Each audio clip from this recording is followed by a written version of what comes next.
जय भोले शंकर।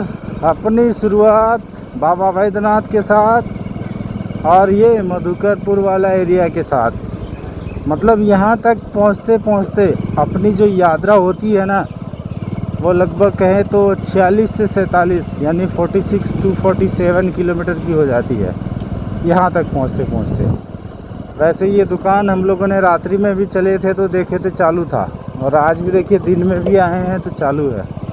मतलब बारिश इसी क्षेत्र में शुरुआत हुई थी। हम लोगों की जो रात्रि विश्राम हुई थी ना पहला, वो इसी क्षेत्र में हुआ था। आगे शिवलोक में हुआ था पर बारिश इसी क्षेत्र में आया था।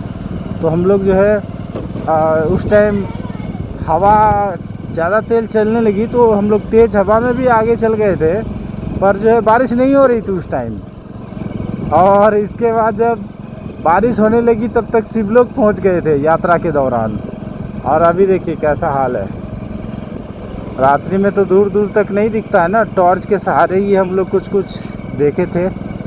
कटोरिया से हम लोग लाइव आए थे, कांवरिया से। फेसबुक पर वेदानंद प्रजापति पर अगर लाइव देखना हो हर जगह का तो फेसबुक पर आ जाइए, वेदानंद प्रजापति को फॉलो कर लीजिए।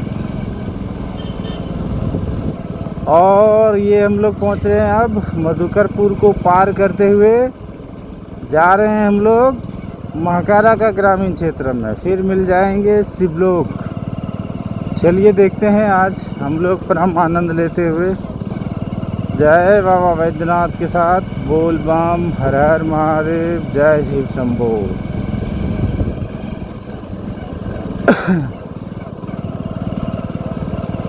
हाल ज़बरदस्त है। अभी भी कांवरिया पथ पर नमी है, और नमी होती है ना तो चलने में ऐसा होता है कि पाँव गर्म नहीं होता, मिट्टी अगर गीली हो तो। वैसे जो प्रत्येक सोमवारी चलते हैं, महीनवारी चलते हैं, तो उन लोगों का तो भाई एकदम पाँव बन गया है इस रास्ते के प्रति, मजबूत लोहे की तरह बना दिए हैं बाबा बैद्यनाथ। जलेबिया यहाँ से 4 किलोमीटर क्योंकि इस पथ पे जो घिस गया वो समझिए ना संपन्न हो जाता है। पता नहीं बाबा पहले घिसाते हैं, पहले घिसते हैं सबको। मतलब अपने आप को पहले घिसो यहाँ पे, फिर सोचेंगे तुम्हारे बारे में। उनका तो यही ऐसा ही कुछ स्टंट लगता है, बाबा ऐसा ही कुछ करते हैं। महाकारा का ग्रामीण क्षेत्र में हम लोग प्रवेश कर गए हैं। वही कहते हैं कि जितना घिसेंगे उतना बनेंगे, ठीक वही हाल है। बाबा भी कुछ ऐसा ही करते हैं। हम लोग बढ़ रहे हैं फिलहाल इस क्षेत्र में बाबा बैद्यनाथ के पथ पर आनंद लेते हुए, धीरे धीरे आगे बढ़ते हुए जय भोलेनाथ। इधर अब पानी नहीं आ रहा, नहीं तो आता था। मतलब डैम से ही पानी नहीं आ रहा है, बड़ा नहर में है, तो ये छोटा में कहाँ से आएगा। इधर भी पानी जो है हनुमान डैम का ही आता है, ये वाला नाला में सिंचाई के लिए। जब आप सावन में चलते होंगे तो इधर पानी देखते होंगे, तो वो हनुमान डैम का ही रहता है।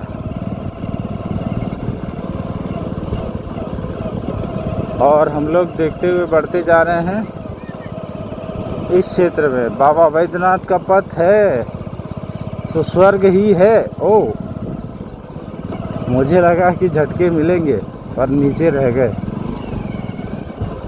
उधर से गौ माता बहुत स्पीड से नाला को पार कर रही थी, मुझे लगा कि आएंगे, लग रहा है टक्कर ना हो जाए, पर वैसा कुछ हुआ नहीं। और ये देखिए हम लोग बढ़ रहे हैं फिलहाल ग्रामीण क्षेत्र से ही। बहुत मतलब सुकून है। जब बादल होते, छाँव होता है तब सुकून मिलता है। अगर धूप हुआ तो बहुत ही ज़्यादा दिक्कत। हम लोग जितना आराम से इधर चले ना उतना ही दिक्कत वहाँ बाबा धाम में भूत बंगला के बाद हुआ। गजब हुआ। लेकिन कबड्डी की तरह गए हम लोग, कबड्डी खेलते हुए, लग रहा था कबड्डी खेल रहे। इतना तेज़ दौड़ना पड़ा पक्की रोड में। क्योंकि आप सब कहेंगे कि रुक जाना था, अब रुकेंगे कैसे भैया, जल चढ़ाना था। 3 बजे वहाँ पे गेट बंद हो जाता है, 3 से 4 बजे का बीच का, और 1:30 बज रहा था। इसलिए हम लोगों ने सोचा कि आधे घंटे में खींच के निकालना है, किसी तरह लाइन में लग जाना है, फिर तो बाबा का दर्शन होगा ही। इसीलिए अब शिवलोक भी पहुंच गए हैं हम लोग यहाँ पर, ये देखिए। और थोड़ा बढ़ते हैं। जय बाबा वैद्यनाथ। यहाँ का आनंद लेते हुए बढ़ते हैं धीरे धीरे।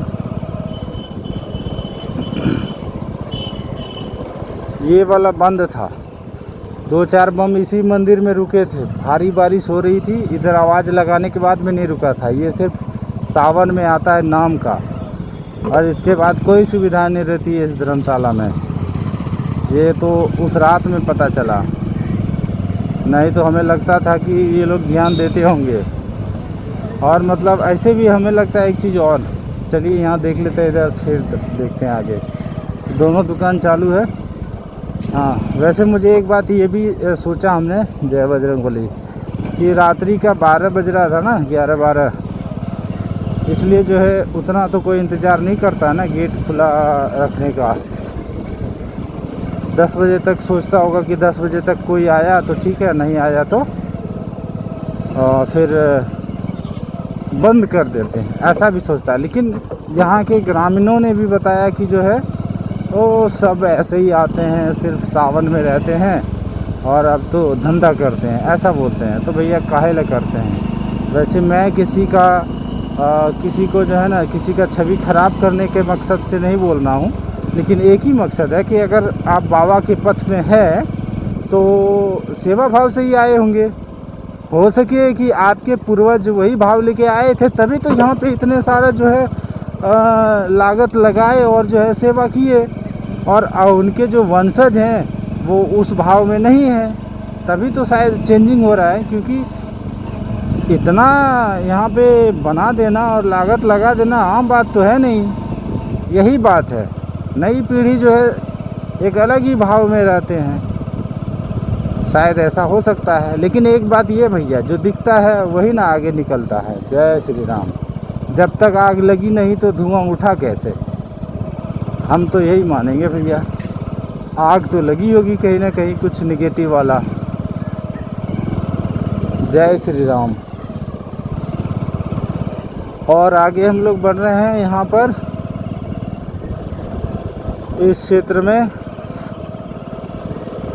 ये है अब तिलक नगर तिल्हार ग्रामीण क्षेत्र। पानी अभी भी यहाँ स्टोर है। चलिए थोड़ा सा और बढ़ते हैं, फिर अपने डिजिटल यात्रा को विराम देते हैं बाबा के पथ से। जय भोलेनाथ। हर हर महादेव। जय शिव शंभू। बाबा वैद्यनाथ की जय। यहाँ तक तो हम लोग देख लिए हैं, और आगे है ये जमुई वाला। जो जमुई वाला है तो भैया ये तो सिर्फ सावन में ही आता है। चलिए एक चीज़ तो यहाँ पर ये है कि जो है अगर सेवा सावन में करते हैं तो सावन में ही करते हैं, सबको पता है सावन में ही करते हैं। फिर यहाँ पर 11 महीने कोई आशा लगा के नहीं आएंगे, कोई आस नहीं लगाएंगे, क्योंकि उनको पता है कि जो है सावन में ही करते हैं। और ऐसा नहीं है कि जो है अब सावन में किए और सालों भर खुला छोड़ दिए, दुनिया को लगे कि हाँ सेवा में खुला रहता है और कुछ हो ही नहीं रहा हो। यही ठीक है, बंद है तो बंद है, सावन में आएंगे, ऐसा ही होना चाहिए। आज के डिजिटल यात्रा को यहीं पे विराम देते हैं। जय बाबा वैद्यनाथ। हर हर महादेव। 10 पेशिया धर्मशाला के सामने से।